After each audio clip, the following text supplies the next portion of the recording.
Mesdames, Messieurs, peuple congolais, chers résistants et engagés contre la dictature de Denis Sassou Nguesso, cessez de suivre son agenda 2022.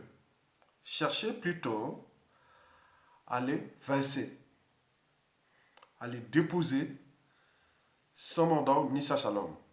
Et pour cause. Déjà au Mali, en 2020, le colonel Assimi Goïta avait mis fin à la dérive dictatoriale du défunt Ibeka. En 2021, le lieutenant-colonel Mamadi Doumbouya avait mis fin en Guinée-Conakry à la dérive dictatoriale d'Alpha Condé. Et en 2022, ce fut le tour du colonel Paul-Henri Sandaogo Damiba au Burkina Faso. Denis Sassou Nguesso a son agenda, mais nous aussi, peuple congolais, on a notre agenda. Les autres l'ont prouvé, déjà 3 pays d'Afrique de l'Ouest ont dit, bon ben écoutez, de faire Ibeka et l'ex-tyran Alpha Condé et Roch Kaboré, bon, vous avez votre agenda, mais nous, on a notre agenda. Vous n'avez cessé de faire des coups d'État civils, mais nous vous apportons des coups d'État militaires. Mesdames, Messieurs, peuple congolais, cessez d'être traités d'idiots ou des peuples d'idiots. Non, vous ne devez pas suivre l'agenda de Denis Sassou Nguesso, c'est ses affaires. Et pourquoi? Parce que Denis Sassou Nguesso, c'est un despote. Un despote, c'est un tyran qui exerce le pouvoir à longueur des années sans qu'aucune loi ni institution ne les limite dans le temps. Autrement dit, ça ne s'arrête pas et ça ne s'arrêtera jamais. Sauf si le peuple prend ses responsabilités au niveau insurrectionnel. À défaut, un coup d'État militaire salutaire. Denis Sassou Nguesso, c'est un despote qui applique quelques libertés contre les libertés fondamentales, contre les droits fondamentaux, contre la souveraineté de ce peuple, contre la dignité de ce peuple, contre le caractère sacré de la vie humaine. Il applique quelques libertés contre ce peuple et ce pays. Vous le savez très bien. Denis Sassou Nguesso est en mission depuis déjà 50 ans. Mission France-Afrique. On lui avait attribué des missions et des rôles au sommet de la pyramide de France-Afrique. Sassou Nguesso est en mission. Quand vous voyez Sassou Nguesso, vous voyez la France-Afrique. Derrière la France-Afrique, c'est la France. Je vis ici en France depuis des années. 30 ans déjà. Mais les blancs que je rencontre ici ne sont pas les blancs de la France-Afrique. Non, c'est une autre espèce. C'est une autre espèce. Historiquement, au début des années 2000, parfois je fréquentais ces milieux-là. Hein, j'allais parfois voir des gens comme ça, qui venaient du régime ou pas. Mais on me disait toujours ailleurs, mais pourquoi tu te mets à l'écart? Parce que moi je connais. J'ai une mémoire. J'ai un cerveau, une âme, une conscience. Je dirais que les blancs de la France-Afrique, là, c'est une autre espèce. Ce n'est pas les blancs que je vis ici tous les jours. En Occident, en Europe, en France, voilà. C'est une autre espèce. À ceux qui s'assemblent, se ressemblent. Donc, ce sont comme ça sont des choses dans leur tête, dans mentalité, habitude et comportement, ces blancs-là de la France-Afrique, qui sont à travers les missions diplomatiques, à travers beaucoup de choses, ne sont pas normales, ne sont pas des gens qui sont normales, ne sont pas normaux. Donc, quand vous les voyez, moi, historiquement, on me demandait toujours, on me disait, oh, mais pourquoi tu te mets à l'écart? Pourquoi tu souris à l'écart? Non, même moi, je souris parce que je regardais qu'ils ne sont pas des blancs normaux. Ce sont des gens, voilà.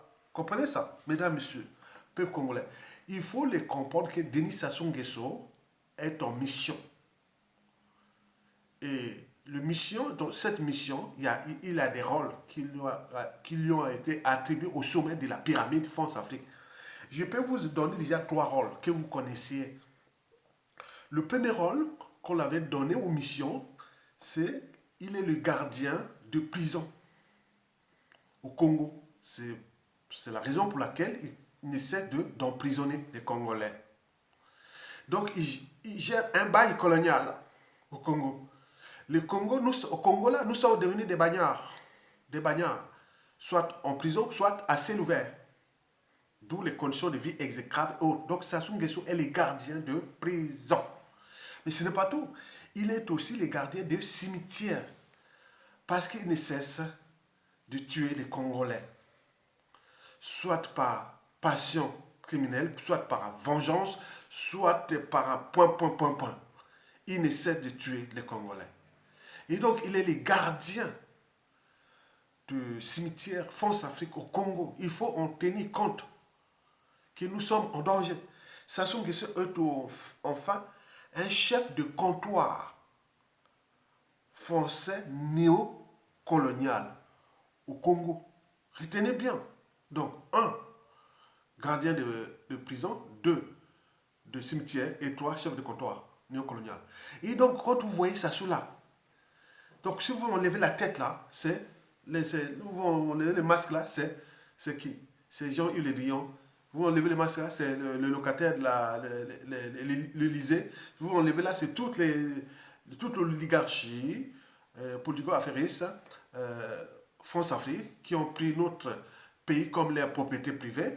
On n'est pas le seul. Il y a aussi le Gabon, le Cameroun, le Tchad, le Centrafrique, la Guinée-Conakry, le Mali, le Burkina Faso, le Niger, le Togo, la Côte d'Ivoire, le Bénin, le Sénégal, la Mauritanie et tout ça. Voilà. Vous comprenez? Donc ça, c'est leur propriété privée. Et donc quand on vient s'incruster là, dit non, non, non, non, non, vous devenez le problème. Donc, comme ça se passe au Mali, ils amènent le problème. Donc eux, ils ont ça comme leur propriété privée et la France comme leur compagnie d'assurance qui les protège, qui sont blancs, expatriés, point. Mais vous imaginez qui, aujourd'hui, à l'échelle européenne, et à certains Européens, quand ils voient ces comportements, ils deviennent fous. Surtout ceux qui étaient dans les les anciens pays ex-colonisateurs. Les Anglais, les Portugais, les Italiens, les Allemands ne se comportent plus en Afrique comme le fait la France. Et qui, là-bas, il y a méfiance et défiance envers la France. Donc, vous devez en tenir compte que Denis Sassou Nguesso est en mission néo-fasciste, néo-nazi. Tous ces gens-là qui s'assemblent, se ressemblent. Vous imaginez que ces gens qui vont en mission, que ce soit dans les missions françaises ou européennes là-bas, bon ben, il y a un président élu qui est en prison depuis 6 ans. Et là, comme si rien n'était. Rien ne s'était passé. 2021, on a tué celui qui devait gagner Guy Pafakolela, tout comme si rien n'était. Rien ne s'était passé. Mais non.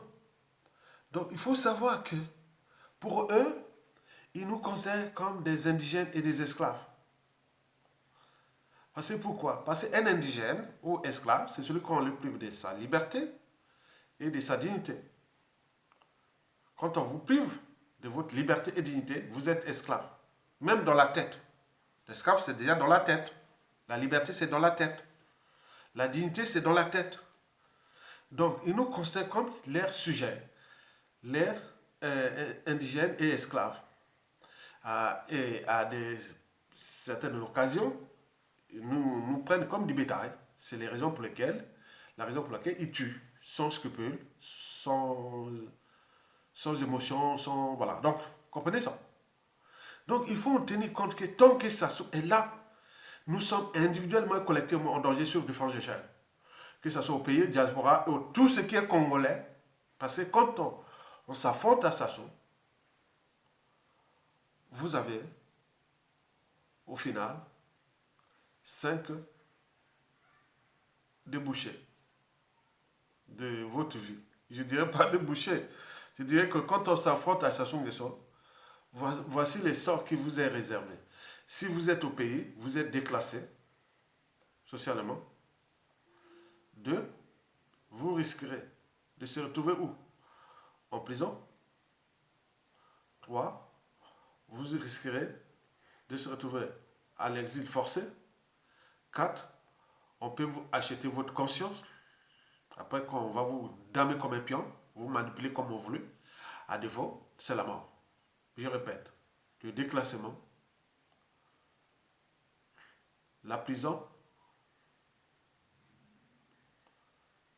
l'achat de conscience, soit on vous corrompt, l'exil forcé, à défaut, on vous assassine. C'est quoi ce peuple-là? Et vous êtes là en train de constater que bon, ben, Denis Sassou Nguesso, du 3 au 8 mars, il va certainement faire ce dialogue-là au Wando. Mais attends, il est avec ses sujets. Je vous dis que le dialogue rentre dans les mécanismes de la conservation de la tyrannie. Je vous avais fait une vidéo comme ça. Donc, dès que vous entendez dialogue avec Sassou Nguesso, c'est-à-dire, foutez-moi la paix. Venez, je vais vous donner un peu d'argent, je vais vous corrompre, donner des postes de merde, et pour que vous venez me servir. Donc, les nouveaux arrivants à le servir. Le dialogue rentre dans les mécanismes de la conservation de la tyrannie de Sassou Nguesso. Il y a un changement de constitution sans faire, hold-up électoral, après gouvernement d'union nationale, où on vous donne les législatives pour vous donner des tributs des postes et des fonctions de représentants du comptoir néocolonial français en Afrique, et vous êtes là derrière Sassou Nguesso. Donc lui, c'est un contre-maître. Il faut aller, faut dire des choses vraies. Hein. Sassou, attends, il faut que vous regardez dans la tête. Il faut se libérer, libérez-vous. Donc du 3 au 6 mars 2022, Sassou Nguesso va organiser encore ces dialogues-là. Mais qu'est-ce que ça peut faire? Le dialogue rentre dans les mécanismes de la conservation de sa tyrannie. Et enfin, bon, après là, il y aura des législatives. On dit qu'il commence à nominer ceux qui vont être là. Oui, il faut qu'il nomme, parce que, attends, il gère un comptoir colonial. Donc il faut nommer, on ne va pas les mettre, c'est pas le pouvoir du peuple, puisque le pouvoir du peuple, il a refusé, puisque nous, on n'a pas pris notre responsabilité. On est au rapport de force quand même. C'est lui qui est en force contre la souveraineté de notre peuple, contre le peuple congolais, contre ce pays. Donc il est avec... Sassou Nguesso sans la France-Afrique, il ne peut même pas tenir des jours. Donc nous avons deux agresseurs, Sassou Nguesso et l'autre. Donc trouvez les moyens de le mettre entre nous, au lieu de se plairer. Oui, il va nominer ces trucs de législatives là, parce qu'est-ce qu'il attend? Il attend un peu comment ça va se passer ici en France, les présidentielles 2022. Et après, quand tout est favorable, bon, ben, écoutez, on y va. Donc en attendant, bon, on est en train de détruire un pays. On détruit un pays, on détruit un peuple, on détruit l'âme d'un peuple. Bien entendu, c'est la France qui avait amené Sassou Nguesso avec la coalition des pays qui sont venus nous damer les pions. En 1997, on voit ce que ça donnait. Donc, vous devez en tenir compte que nous sommes en danger. Sassou Nguesso, c'est comme un tueur en série en matière judiciaire ou psychiatrique. Sassou Nguesso se comporte comme un tueur en série qui a 3 maladies mentales. Le mensonge, la mégalomanie et le cynisme. Et donc, il prend du plaisir. Il prend du plaisir de foutre les Congolais en prison, de les tuer et de faire ce qu'il veut. C'est-à-dire, il prend du plaisir. Écoutez, vous n'avez jamais pris du plaisir sur peut-être quelque chose ou même, voilà, ça soit c'est pareil. Dans sa tête, il prend du plaisir. Il vous voit en bas parce qu'il est protégé. Pour lui, il pense qu'il est protégé par les blancs. Il est protégé par le... Attends, c'est ça, le peuple. Vous imaginez tout le mal qui s'est passé dans ce pays-là, depuis les affaires de Kinganga, jusqu'au dernier là, Guy Brice Parfait Kolela, on passe par les Mokoko et autres. Vous n'avez pas une âme, une conscience et dire qu'on est en danger? On est en danger. On est en danger. Il fait tomber les uns et les autres comme des quilles dans un bowling. Donc, que vous voyez au pays ou dans la diaspora, ici, bon, les gens ont bien compris, ceux qui ont pris les risques de de lutter pour la liberté du peuple congolais, la dignité du peuple congolais, ceux-là sont en danger, nous les autres. Donc on s'y prépare, autres. Mais ce n'est pas des gens qui sont... ce pas des enfants de cœur. Hein. Donc il faut faire attention. Nous sommes en danger. Ce danger-là est structuré et organisé par Sassou Nguesso et sa France Afrique. Donc ils ont des officines là-bas qui gèrent des Congolais comme des sujets des indigènes et du bétail humain. Et nous sommes là en train de s'apaisantir que sur le tribalisme, le nord, le sud, les... Non, vous perdez votre temps. Donc nous devons aller vers la convergence des luttes pour que nous aboutissions à un coup d'État militaire. Parce que les coups d'État civils vont certainement engendrer des coups d'État militaires. Inversement, ce sont des cycles. Pour l'instant, nous avons tout essayé. Au niveau civil, on a reçu que des coups d'État. Des coups d'État France Afrique, des coups d'État civils. Maintenant, là, on les rapporte maintenant des coups d'État militaires. Mais demain, peut-être dans 10, 15, 20 ans, ce sera des coups d'État encore civils. Donc, insurrection, révolte et autres. Donc, ce sont des cycles. Donc, ça, c'est réversible. Dans le contexte actuel de la France-Afrique, les coups d'État militaires salutaires deviennent le préalable de libérer ces peuples-là. Donc, chez nous, on doit individuellement se préparer à ce coup d'État militaire contre les coups d'État civils de Sassou Nguesso. À chaque hold-up électoral, il attend 1 an ou 2 ans. Après, il organise ses législatives. Il nomme les serviteurs et autres. Ils sont là. Mais attends, je ne sais pas. Il faut me dire la liste, avoir la liste de ces gens-là. Bien entendu, sont des prisonniers. Oui, ce sont des prisonniers aussi, comme je l'ai dit au départ. Donc, ce sont des prisonniers. Tout le monde est prisonnier au Congo. Des Sassou Nguesso de la France-Afrique. Lui comme contre-maître. Donc, c'est la France-Afrique qui agit là. Je vous ai dit, historiquement, je n'ai jamais voulu être avec ces gens-là de la France-Afrique au Congo ou les gens qui arrivent là. Voilà. Non, non, c'est une autre espèce. J'ai vécu des années ici. Il n'y a pas de quelque chose du blanc ou de la blanche ou de ce que je ne connais pas. Puisque j'ai vécu qu'avec eux. Ce n'est pas la même espèce. Ce n'est pas la même espèce. Donc ceux-là, ces gens-là de la France-Afrique deviennent des problèmes aussi de la France. Des intérêts vitaux de la France et stratégiques de la France. C'est eux qui ont souillé la France, qui va les déclasser parce que, en tenant compte des enjeux géostratégiques qui se dessinent, où la France-Afrique devient le mouton noir de l'Occident en Afrique. Et donc, c'est ce comportement de ces gens-là qui vont là-bas comme si rien n'était, laisser les Mokoko, Okumbi Salissa en prison, laisser les gens de la mer là-bas, ils sont là comme bon, on est indigènes, bon, ça va, hein. On a notre chef de comptoir, il est là, bon, ben, c'est bon. Donc, il va de notre responsabilité de se libérer. Donc, du coup d'État, des coups d'État civils de Sassou Nguesso au coup d'État militaire contre lui. Et donc, voilà pour les arguments que nous devons travailler maintenant. Lui, il a son agenda. Nous, on a soit notre agenda. À tout instant, on peut écouter ses agendas. Mais pour le reste, il fait ce qu'il veut. Oui, il fait ce qu'il veut. Il n'y a pas de problème. Mais on ne sait pas à un moment que ça peut s'arrêter. Mais si on ne prend pas des responsabilités, ça ne s'arrêtera jamais. Jamais. Parce que c'est un despote. Vous avez tout compris. Merci beaucoup. À bientôt.